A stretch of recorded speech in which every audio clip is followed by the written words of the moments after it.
Okay. So this is Michelle. Thanks, Michelle, for jumping on. Michelle's in the US and I'm in Australia. So a little bit of a time difference, but we made it work, which is great. Yeah, thanks for having me. No problem. Thanks for coming on. So tell us a bit about who you are and how it is you've come to become a coach. Yeah. So, as you said, Natalie, my name is Michele Duhigg. I'm based in Arizona in the USA. And I am a mindset coach. So I work primarily with female entrepreneurs and professionals, and really helping them understand, kind of to your point, their stories, how powerful they are, and how truly tapping into that power that they already have inside can absolutely transform their lives. And I look at it from the mindset perspective, and really understanding, what is your perspective on your life, on what's going on around you, and are you taking ownership of those things? Because if we don't feel like we're in control of our lives, we're kind of stuck in that victim mentality, right? And that everything's just happening to us. But if we're able to understand that we can change that perspective and we can take control of the way that we perceive the things going on around us, and even attract better things into our lives, the sky's the limit. So that's super exciting, and something that I love, hearing those aha moments from my clients as we're talking through that. Yeah, that is so cool. Oh, there's so much I want to pick apart actually in that. That's really cool. How did you get to becoming a coach? Like what got you there? Because you were in corporate, right? I was, yeah. So I was in the corporate world for about 8 years before I became a coach, and I worked various small business before that, but I was primarily working in a strategy and operations position within corporate consulting. And, I saw how I would kind of view things differently than other people, and generally take more of a high level approach to whatever the specific situation was. And, as I kind of picked through that, and really from more of a personal perspective, I always did that in my own life, is try to have more of a vision of where I wanted my life to go and how I was going to get there. I really just started looking into that. And after I was actually laid off from my corporate job, it just opened the floodgates for me. And I couldn't read enough books about successful entrepreneurs. I knew that I wanted to be an entrepreneur, but I didn't exactly know what I wanted to do. My background was in marketing and branding, and that's something that I still work with corporate clients, consulting them in those areas. But my heart was definitely in helping women. And as I started learning about life coaching and the various areas in which people kind of specialize in, the idea of law of attraction and transformation just absolutely resonated with me, and truly just clicked. Everything that I had kind of thought and experienced throughout my life truly made sense when I looked at it from the perspective of mindset and law of attraction. And so it became very, very obvious quickly that this is what I'm here to do. This is what I want to help other women experience in their lives, and understand that, they are here for a purpose. Let's figure out together what that is based on their passions and their gifts and talents, and then get after it and live your life full of passion and excitement. And so it's been a great journey, absolutely, and one that I'm still on, but I'm so grateful for all the things that have happened since I got laid off last year. Yeah. Isn't it amazing how something so stressful can turn into something so amazing. Yeah. I really love that. So how were you kind of touched on a little bit, but how were you introduced to the law of attraction? Like, how did it transpire in your life? And was there anything in particular that happened for you that made you go, oh my gosh, this really does work? Yeah, so the law of attraction in and of itself, and the technical aspects of it and the wording and that sort of thing is fairly new to me. However, it's really easy to look back on my life and see how it was working long before I even knew it existed, and some of the ways that I've been able to use law of attraction in my own life is overcoming challenges. And getting laid off was one challenge that I chose to have a different perspective than maybe someone else would have, and I chose to look for the good and look for the opportunity that lied therein. I didn't have a cushy corporate job to hold on to anymore. It was all or nothing, right? So Mm. that's one of the great examples that I have. But truly, just understanding law of attraction more and more, and especially manifestation, and um, being able to know what I want. And I think that's the biggest key for people, right? Like, you have to take the time to figure out what you actually want in life, because if Yeah. you don't know, it's not going to happen for you.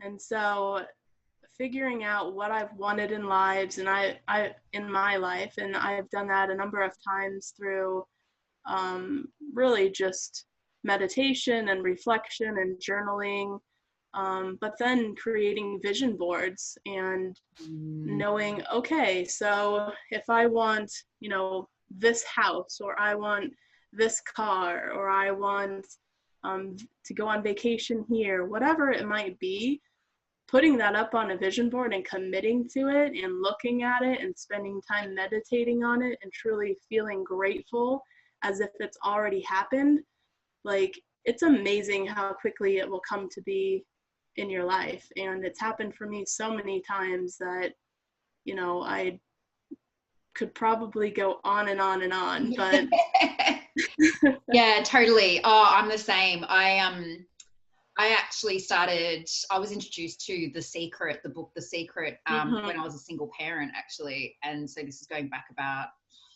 oh gosh, it was probably about 8 years ago. And I filled up my study wall at the time with just pictures of everything I wanted.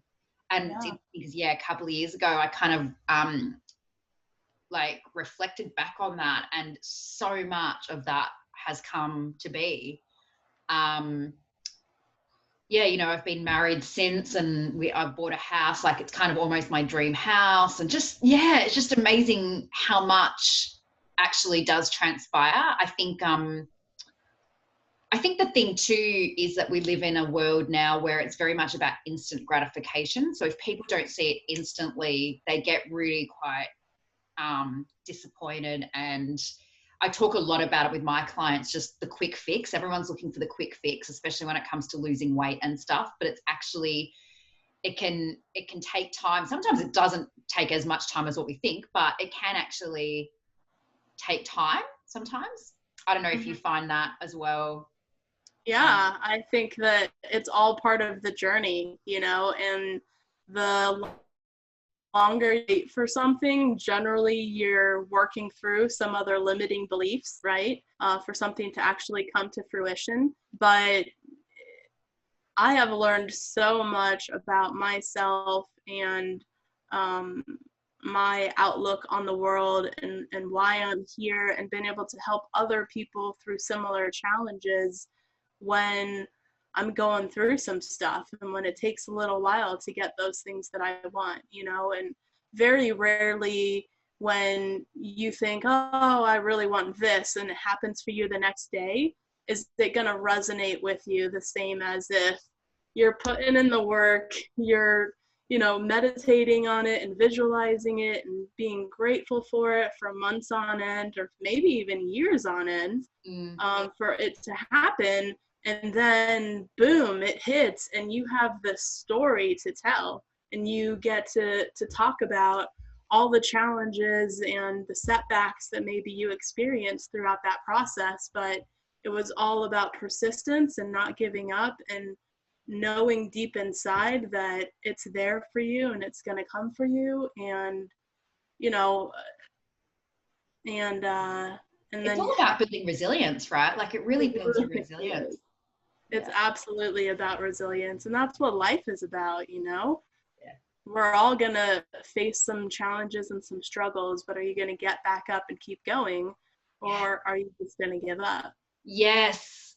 Oh, I love that. And that actually ties in really well to my next question, because something you mentioned at the start too about being, rather than being a victim, being, actually owning it and stepping out. And I talk a lot about this too, in terms of, do you want to be a victim or do you want to be a victor? Because I personally used to play the victim all the time. It was my default. And it's taken a lot of work to move out of that mindset, and obviously now try to help empower other women to see that they don't have to be the victim. They can actually be the champion out of all of this. Did you find that growing up, you always had this mindset of, I can make something good out of something bad? Or did you find you had to kind of work that out a little bit? I think generally I was more of the mindset that I could change things, I could overcome whatever the challenge was. But that's not to say that I didn't fall into that victim mentality over and over and over. I think most of us, that is the default, because it's so much easier to blame everyone else and everything else for what might be going wrong in your life than to take ownership of it, And one of the oftentimes harder pills to swallow as it relates to mindset and law of attraction is taking that responsibility and understanding that everything that's happening in your life right now is a direct result of your thoughts and beliefs and actions up until this point. And so if you want to change it, it's up to you to change those things, recognizing that it's in your power. And so I think, I definitely believe that most of us fall victim to that mindset of wanting to blame other things, because it is hard work to overcome that. But as soon as you recognize that you have the power to change your life just by replacing those negative thoughts with more positive ones, by understanding what limiting beliefs you might, have built up in your mind and working through those, it's so empowering that it's very, very easy to jump from that victim mindset to the victor mindset. Yeah. Because you know that, hey, if I just change these few things and understand that I have the power to absolutely change my future, why would I not want to do that? Yeah, exactly. Yeah. And there's something really freeing about that too. Like that kind of almost, once I kind of got my head around the fact that I could just focus on what it is I could control, there was something of, I just felt really free and kind of, I don't know how to explain it. It's like this weight lifted off my shoulders that actually I did have the power to make change. This wasn't going to be me having to rely on someone else to do it for me. So yeah, and I think that is the most powerful takeaway for me as well, is really shifting from that fearful mindset and state of living to that sense of freedom. And like you said, feeling like a weight has been lifted off of your shoulders, and you truly, truly feel a new sense of freedom that you can go out and do anything. Yeah. And that's why we do what we do, is to help empower other women and for them to experience that same sense of freedom, because it's amazing. Yeah. Oh, amazing. So you work primarily with entrepreneurs, and Mhm. I know personally, yeah, starting out as an entrepreneur, there's been so many limiting beliefs that have come out for me that I just never knew. Well, I kind of knew I had, but I just probably really hadn't tapped into them before. And Yeah. interestingly, I'm a mindset coach more in the health field. And so it was interesting that all this stuff that I was preaching to my clients was stuff that was actually going on for me. What sort of, I mean, has there been any main limiting beliefs that you're seeing in entrepreneurs, especially in women, that kind of you go, oh, yep, that's another one? Like it's kind of that main cohort of beliefs that women tend to have when they go into business for themselves. Is there something that stands out as being really primarily Yeah. unique to women? I would absolutely say our number one limiting belief is that we're not worth it, that we don't deserve it, we're not good enough. Um, and even if you're not an entrepreneur, I think as a woman, it's something that we experience in the professional world as well. Or, um, there's so much that goes into it. But yes, I would absolutely say that there's a lot of work to be done around removing those limiting beliefs and truly recognizing our worth and seeing the skill sets that we bring to the table. Because as long as you don't believe that you're worth it, your clients won't believe you're worth it. You're truly keeping those doors of opportunity close to yourself. And so I think that that's, you know, the number one limiting belief that we all need to overcome is the idea that we are here for a reason. We have a purpose. We have certain gifts and talents that we're supposed to bring to the world. And, all of the experiences that we've had in life have prepared us to do whatever it is that we're doing. So whether you've actually been in business for 3 months or 13 years, at the end of the day, you have a lot more experience to give and wisdom to provide than maybe you give yourself credit for.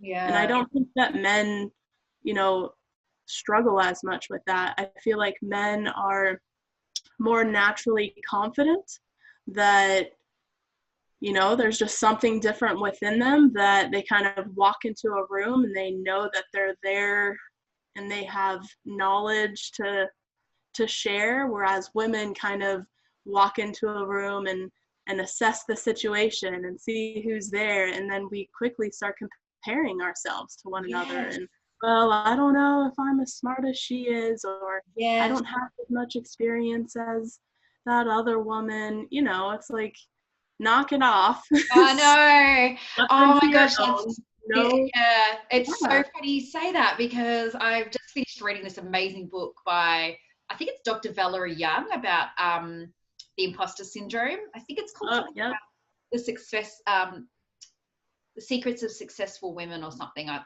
that. Anyway, Uh-huh. and it really touches on that. But actually last night I started reading Glennon Doyle's new book Untamed. And Okay. yeah, it's really, I highly recommend it. But she talks about how there's a particular bit where she talks about how walks into she walks into her room and she's got an older son and two young daughters, and her older son has got some of his mates over. So she walks into the room and she looks at the boys and she says, well, she looks at all of them and she says, who wants something to eat? And the boys just continue watching the TV going, yeah, thanks. Yeah, I'll have something to eat. And all the girls, she said, looked up, looked at each other, kind of almost were using telepathy to kind of go, are we going to eat? Are we not going to eat? Are we going to eat? And they all looked at each other. And then the ringleader of the girls kind of turned around and said, no, thanks, we'll be fine. And kind of that was it. And she goes, it was just so interesting that the boys like, this is what I want. I'm hungry. I'll eat. And the girls were like, needing to look at each other and getting each other's approval and looking for each other's kind of, she goes, and some of those girls are probably hungry, like, Yeah. but It's they were looking to So, each so other. true. Right. I mean, one of the best things to take away from that, from my perspective, is that as women, we are far more collaborative and intuitive Mm, yeah, with one yeah. another, and so I think we should absolutely tap into that. Oh, for But sure. Yeah. yeah, we need to pull ourselves up so that we are equal with the men who so easily just say what they want or go after it. For us, it's just a lot of inner work that needs to be done to get us to that level of confidence and of knowing that, this is what I want, this is Mm, what I know I deserve, so I'm going to go and get it and not let anything yeah. in my way. Oh, that's so inspiring. I really love that. Oh, um, so what advice would you have for, I suppose, firstly, what advice would you have for someone that is actually wanting to leave corporate and move completely into becoming an entrepreneur? Because that's actually totally me. I'm actually still in corporate. I work full time here in a corporate job, and my goal is actually to do this full time. Mm-hmm.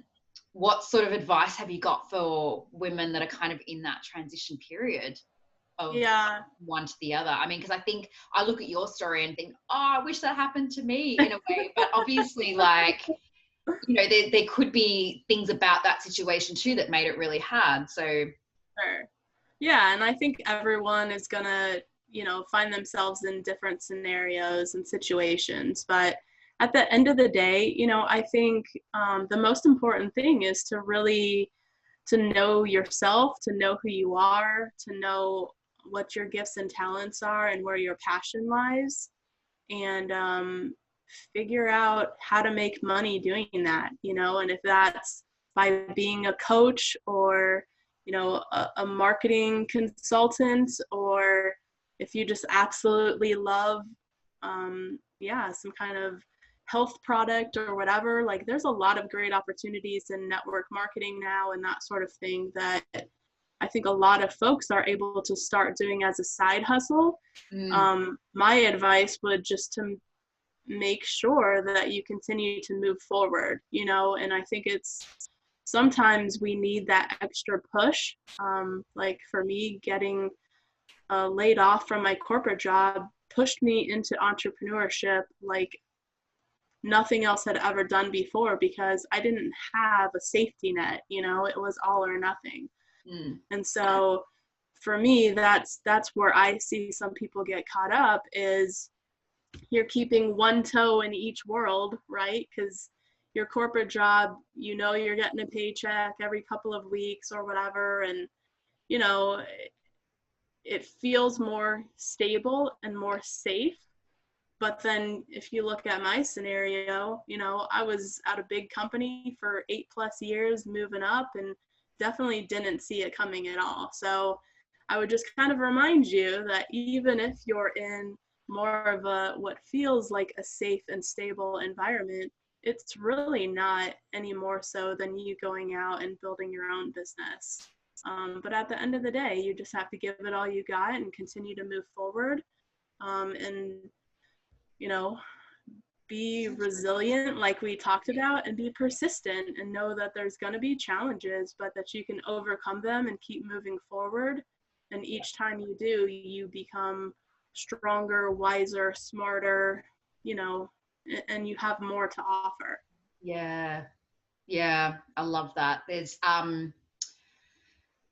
so much truth, especially I think it's become really evident to people now with everything that's happened around the pandemic and stuff, that nothing's really fully in our control when it comes to, yeah, like there are things fully in our control that we have control over personally, but when it comes to things like your corporate job and this future that you think is stable, that's actually not really fully in our control, and anything can take Yeah. that away at any point in time. And I think, yeah, that's become really evident for a lot of people now with what's going on, that, yeah, that level of comfort you thought you had forever Yeah. might not necessarily be the case, and you have to actually really just start to focus in on what you can control personally for yourself, which is your response to the situation, and how you take action after that. Yeah, and I think comfort,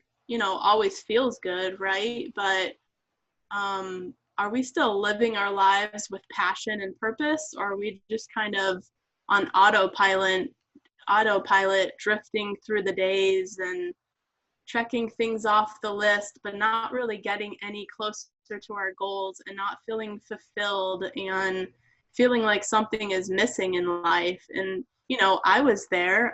Everyone I know has been there or is still there. And so, that's kind of what I like to drive home with the women that I work with is, if you were to find out tomorrow that you only had a few more days to live or something, like, how are you going to reflect back on your life? And are you going to be proud of what you've done? Are you going to feel like you truly left your stamp on the world and or created a legacy for yourself and your family? Or are you going to have a lot of regrets and wish that you would have had the confidence and the courage to step out and do things that you were meant to do, you were just too afraid to do it? Oh, so powerful. So powerful. Yeah. So what's your advice to women who are feeling really kind of, I suppose, overwhelmed with the juggle of everything, and they do want more for themselves? Is there anything in particular that you would advise them to do first up? Like, is there anything that you would say this is the first thing you need to do in order to try to take back control of your life and really start living with purpose? Yeah, I think overwhelm is a real thing. I think most of us have experienced that over the last few months, just with everything that's been going on in the world. And so, first and foremost, I think you really need to protect your energy and be aware of where you're at, and the things that are around you, how they're affecting you. And if you are watching the news for hours on end every day, or you get sucked into your social media feed and it's one negative thing after another, or you find yourself hanging out with girlfriends and all you guys are doing is complaining about what's going on in the world or in your home life or at your job, how is that helping you? And so I think to first be aware and recognize where you're at from an energy perspective, and then do as much as you can to continue to, protect that, and even raise your vibration, raise the frequency that you're operating at, because the more you do that, the more productive you're going to be, the more inspired you're going to be, and the more you're going to attract a lot of great positive things back into your life.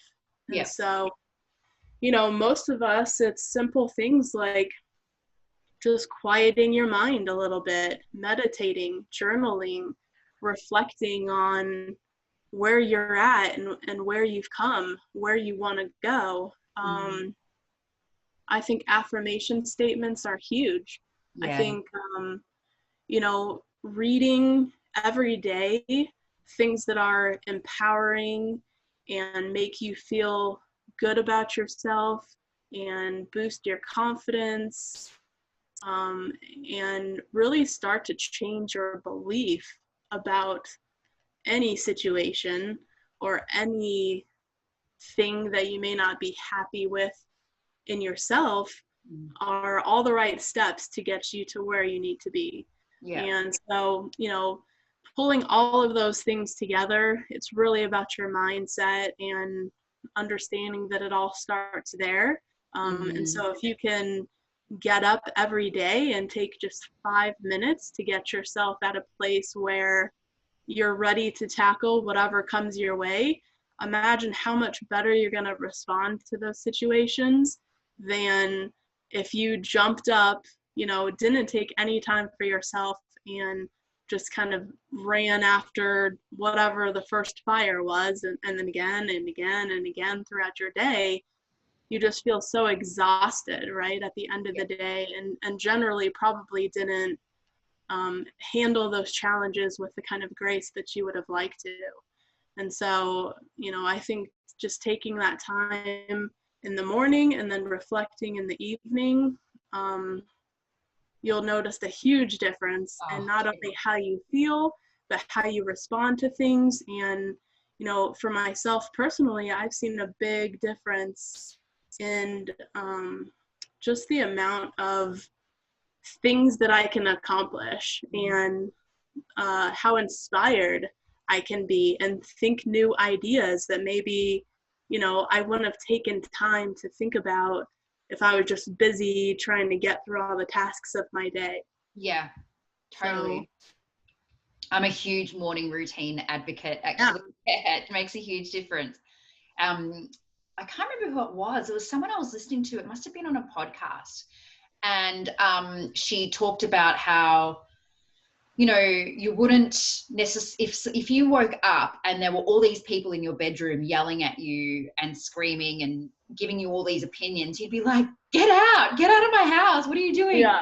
But we think it's okay to wake up and just reach for our phone and scroll through social media. And that's exactly what we're doing. Like we wake up first thing in the morning and just jump out of bed and get on with life and, turn on the TV and look through Facebook. That's what we're doing. We're letting other people's opinions dictate the rest of our day, really, rather than taking that 5 minutes for ourselves to just be at peace with ourselves and understand what it is we intend to do for the day and how we intend to respond. And yeah, it's amazing. Absolutely.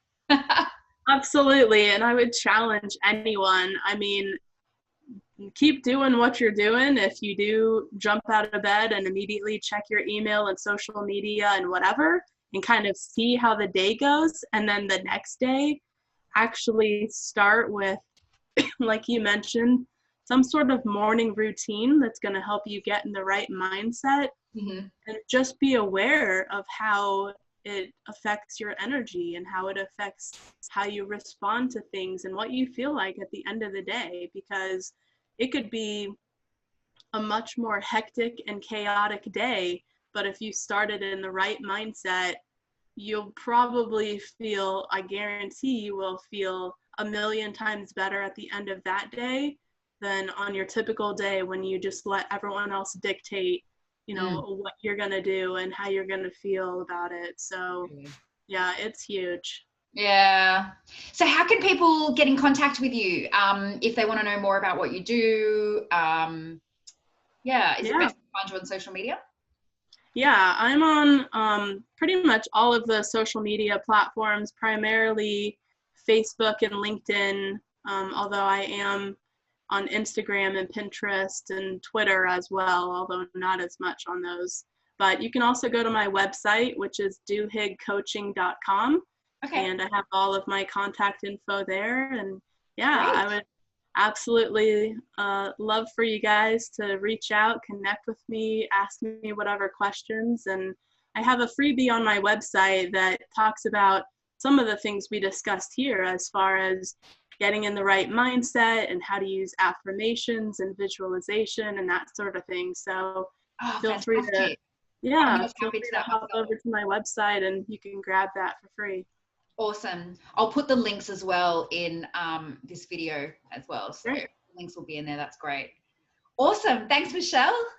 All right. Well, thank you so much for having me. No problem. It was great to finally catch up. Yeah, you as well.